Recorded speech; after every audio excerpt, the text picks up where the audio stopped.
அது மாணிக்கத்தோட வீடு. மாணிக்கம் அழகா உட்காந்துக்கிட்டு மண்ணை கலந்து அதுல பானைகளை செஞ்சுக்கிட்டு இருந்தான். பக்கத்துல வாணி மண்ணை கலந்து கொடுத்துக்கிட்டு இருந்தான். ரங்கா தூரத்துல நின்னு காய வச்ச பானைகளை எண்ணி பார்த்துக்கிட்டு இருந்தான். வாணி, பாத்தியாமா? இந்த பானை எவ்வளோ அழகா வந்திருக்கு. இத பார்க்கவே ரொம்ப அழகா இருக்கு. நல்ல விலை போகும்னு நினைக்கிறேன். அப்ப வாணி அந்த பானைய பார்த்து, ஆமாங்க மாமா, அந்த பானை ரொம்ப அழகா வந்திருக்கு. அதோட கழுத்து தான் ரொம்ப அழகா இருக்கு. ஆமா, இது மேல என்ன ஓவியத்தை வரையலாம் அப்படின்னு நினைச்சிருக்கீங்க? இது மேல அழகான பூக்களை வரைய போறேன். இது சாதாரண தண்ணி குடிக்கிற பானையா இல்லாம தனித்துவமா இருக்கணும். திருவிழாவுக்கு வர்றவங்க கண்ணெல்லாம் இது மேலதான் இருக்கணும். ரங்கா தூரத்துல நின்னு இத கேட்டு, மாமா, அந்த ஒரு பானைய பார்க்கறது இருக்கட்டும். இங்க காயாம நிறைய பானை இருக்கு. இதெல்லாம் பார்க்க மாட்டீங்களா? இது எல்லாத்தையும் திருவிழாவில் வித்தாதானே பணம் சம்பாதிக்க முடியும். இது எல்லாத்தையும் பார்க்காம அந்த ஒரே பானைய பார்த்துக்கிட்டு இருந்தா பணம் வருமா என்ன? அப்பதான் கௌரி வீட்டுக்குள்ள இருந்து வெளியில வந்தாங்க. கையில தண்ணி சொம்பு இருந்துச்சு. அவன் சொல்றதும் உண்மைதானங்க. காயாம இருக்கிற நிறைய பானைங்க இன்னும் அப்படியே இருக்கு. ஆகாயத்தை பார்த்தா மழை வர்ற மாதிரி இருக்கு. காயாம போனா செஞ்ச பானை எல்லாம் வீணா போயிடாது. மாணிக்கம் சிரிச்சுக்கிட்டே, கௌரி, 1000 பானை செஞ்சாலும் கிடைக்காத சந்தோஷம் இந்த ஒரு பானையில கிடைக்கும். இது கலை. இத பணத்தை வச்சு எடை போடக்கூடாது. அப்போ ரங்கா அதை கேட்டு, அப்படி என்னங்க மாமா கலை? இதுக்கு என்ன விலை கிடைக்கும்? சாதாரண பானை 50 ரூபானா இதுக்கு ஒரு 100 ரூபாய் கிடைக்குமா? அண்ணன், எல்லாத்தையும் பணத்தை வச்சே பார்க்காத. மாமாவோட கண்ணுல இருக்கிற சந்தோஷத்தை பாரு. இந்த பானையை செஞ்சதுலதான் அவளுக்கு சந்தோஷம் வந்திருக்கு. அப்பதான் அந்த இடத்துக்கு சீதா வந்தா. என்னம்மா வாணி, உங்க மாமாவுக்காக பேசிக்கிட்டு இருக்கியா?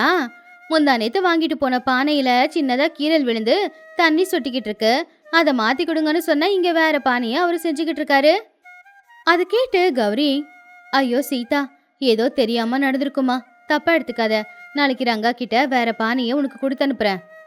அட என்னம்மா கௌரி, உன் வீட்டுக்கார கையில பெரிய வித்தை இருக்குன்னு எல்லாரும் சொல்றாங்க.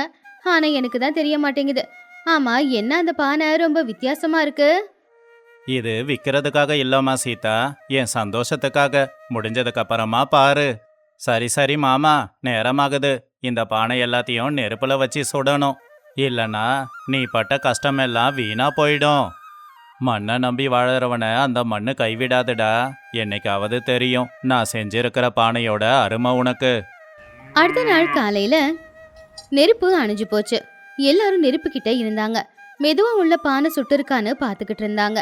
அப்போ கௌரி மனசுக்குள்ள, கடவுளே, எல்லாம் சரியா சுட்டு இருக்கணும். இந்த தடவை பானை எல்லாம் நல்லா இருந்துச்சுன்னா உனக்கு நான் ஒரு தேங்காயை கொண்டு வந்து உடைக்கிறேன்ப்பா. மாமா, பாத்து எடு மாமா.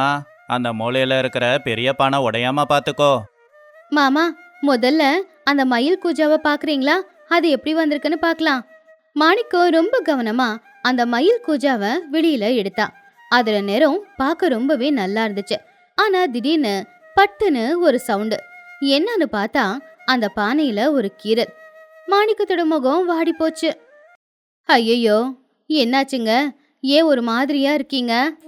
நான் எவ்வளோ கஷ்டப்பட்டு பண்ண இந்த கூஜாவை சரியா கழுத்துக்கிட்ட விரிசல் விட்டுடுச்சு. இனி இது வேலைக்காகாது. தூக்கி தான் போடணும் போல. வாணி கவலையா, ஐயோ, இது பாக்குறதுக்கு அழகா இருக்கு.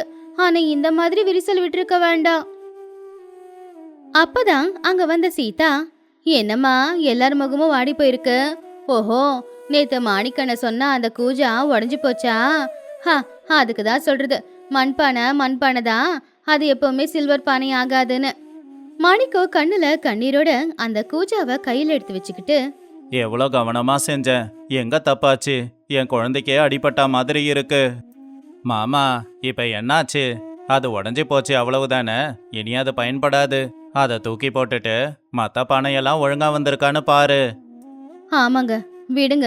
திருவிழா நெருங்குது. உடஞ்சு போன பானைய வீட்டுக்குள்ள வச்சிருக்க கூடாது. அது நல்லதுக்கு இல்ல. அதை தூக்கி போட்டுருங்க. ஆனா மாணிக்கம், இல்ல கௌரி, இது உடஞ்சிருக்கலாம். ஆனா நான் ரொம்ப கஷ்டப்பட்டு செஞ்சிருக்கேன். இதை தூக்கி போட எனக்கு என்னமோ மனசே வரல. என்னென்ன இது? அது உடஞ்சு போன பானை. தண்ணியும் ஊற்றி வைக்க முடியாது, அரிசியும் போட்டு வைக்க முடியாது. அப்புறம் என்ன பொருட்காட்சிக்கா வைக்க போறீங்க? அதை தூக்கி போட்டுருங்கண்ணே. அவங்க சொல்றதும் சரிதானே மாமா. இந்த உடஞ்ச பானையை வச்சு என்ன பண்ண போற? பேசாம அந்த மண்ணை வச்சு வேற பானை பண்ணு. மாமா நீ கவலைப்படாத. ஆனா அண்ணன் சொல்றது உண்மைதான். இது நம்மளால விக்க முடியாதுல. இதை விற்க முடியாதுன்னு நான் ஒத்துக்கிறேம்மா. ஆனா அதுக்காக தூக்கி தான் போடணுமா? நம்ம கூட வச்சிக்க முடியாதா? நீங்க ஏன் தான் இப்படி இருக்கீங்களோ? சரி, அந்த உடைஞ்ச பானைய ஓரமா வச்சுட்டு வாங்க. வந்து சாப்பிடுங்க. சாப்பிட்டாலாவது மூளை ஒழுங்கா வேலை செய்யும். அப்படி 2 நாளுக்கு அப்புறமா மாணிக்கம் உடைஞ்சு போன அந்த பானையையே பார்த்துக்கிட்டு இருந்தான். பக்கத்துல வாணி உக்காந்துக்கிட்டு இருந்தா. வாணி, இந்த உலகம் ரொம்ப மோசமா. எதுவுமே அழகா இருந்தாதான் ஏத்துக்கும். சின்ன குறை இருந்தாலும் ஏத்துக்காது. மனுஷங்களுக்கும் தான். உண்மைதான் மாமா. ஆனா உடைஞ்சு போனதை ஒட்ட முடியாதா? ஒட்டுனாலும் அந்த தழும்பு அப்படியே தானே தெரியும். அது குறைய நாம மறைக்க வேண்டியதில்ல. அத அழகா காமிக்கணும். அப்படின்னா என்ன பண்ண போறீங்க மாமா? மாணிக்கம் சிரிச்சுக்கிட்டே, இதுல தண்ணி கொண்டு வர முடியாதுங்கிறது உண்மைதான். ஆனா இதுல மண்ணை கொண்டு வரலாமே.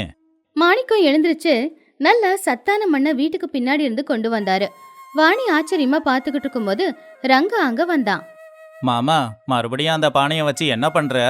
அதுல மண்ணை போட்டா அப்புறம் அந்த விரிசல் பெருசாயிடுமே. பெருசாகாதுடா. அந்த விரிசல் மூலமா தான் காத்தும் வெளிச்சமும் உள்ள போகும். நான் செடி வளர்க்க போறேன். கௌரி அங்க வந்து, செடி நட போறீங்களா? வீட்டுக்கு பின்னாடி அவ்வளவு இடம் இருக்கும்போது எதுக்காக அந்த உடைஞ்சு போன பானையில செடி வளர்க்கணும்? கௌரி, எதுவுமே வீண் கிடையாது. எல்லாமே பயன்படும். அம்மா, வாணி, நீ போய் ஒரு சின்ன செடியை கொண்டு வா. அப்போ சீதா எட்டி பார்த்து, ஓஹோ, மாணிக்கண்ண புதுசா விவசாயம் ஆரம்பிச்சிருக்காரு போலயே. செடி வளர்க்க போறாரு உடைஞ்ச பானையில. செடி வளர்க்கணும்னா தண்ணி ஊத்தணும்ல. தண்ணி அது வழியா போயிடாதா? போனா போகட்டும் சீதா. பானையில அதிகமா தண்ணி இருந்தா மண்ணும் வீணா போகும். அந்த செடியும் அழுகி போயிடும். அதிகமான தண்ணி வெளியில போகணும். அளவான தண்ணி இருந்தாதான் நல்லா வளரும். வாணி செடி கொண்டு வந்து, மாமா உங்க யோசனை நல்லாதான் இருக்கு. ஆனா செடி உசுரோட இருக்கும்ல. இருக்குமா? அளவான வெயில், அளவான காத்து, அளவான தண்ணி, இது எல்லாம் சேர்ந்து செடி நல்லா வளர போகுது. நீ பாத்துக்கிட்டே இரு. செடி நல்லா வளரும் பாரு. மாணிக்கம் அந்த உடைஞ்ச பானையில மண்ணை போட்டு அதுல அந்த செடியை நட்டு வச்சான். அந்த செடி எல்லார் பார்வையிலையும் படுற மாதிரி வீட்டு வாசல்லையே வச்சான். சரி மாமா, யாராவது பானை வாங்க வந்தா இதை மறைச்சி வச்சிடு. இல்லனா இவங்க கிட்ட உடைஞ்சு போன பானைலாம் இருக்குன்னு சொல்லுவாங்க. இல்லப்பா, அது அங்கேயே இருக்கட்டும். எதுவும் வீணாகாதுன்னு அது ஞாபகப்படுத்தும். இப்படியே நாட்களும் போச்சு. மழை காலமும் வந்துச்சு. அந்த பானையில நட்டு வச்சிருந்த அந்த பூச்செடி நல்லாவே வளர்ந்து அதுல வெள்ளை நிறத்துல பூக்களும் அழகா பூத்து குலுங்கிக்கிட்டு இருந்துச்சு.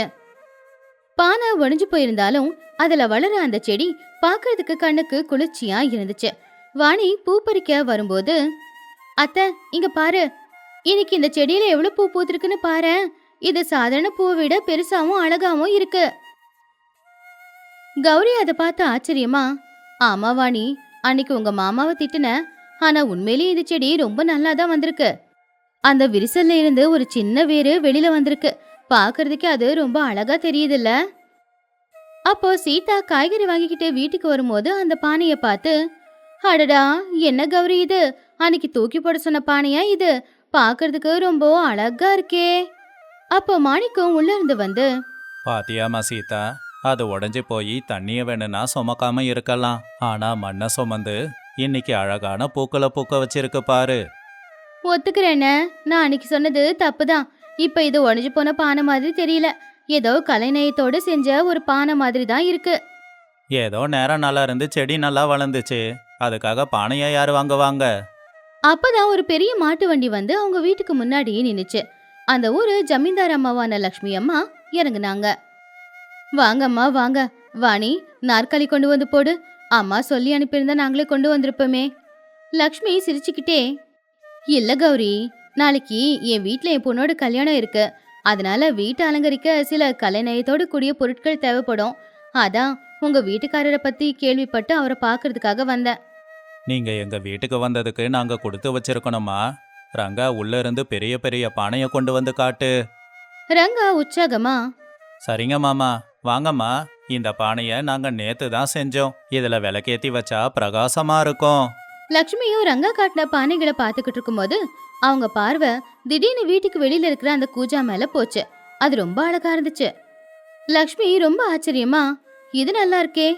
அப்போ ரங்கா பதட்டமா, அது உடைஞ்சு போன பானைமா. மாமா அது வேலைக்காகாது அப்படின்னு தான் செடியை போட்டு வளர்த்துக்கிட்டு இருக்காரு. நீங்க இந்த பக்கமா பாருங்க. ஆனா லக்ஷ்மி ரங்கா சொன்னதை கேட்காம நேரா அந்த பானை கிட்ட போனாங்க. மாணிக்கம், இது உடைஞ்சதா இல்ல நீங்க இப்படி தயார் பண்ணீங்களா?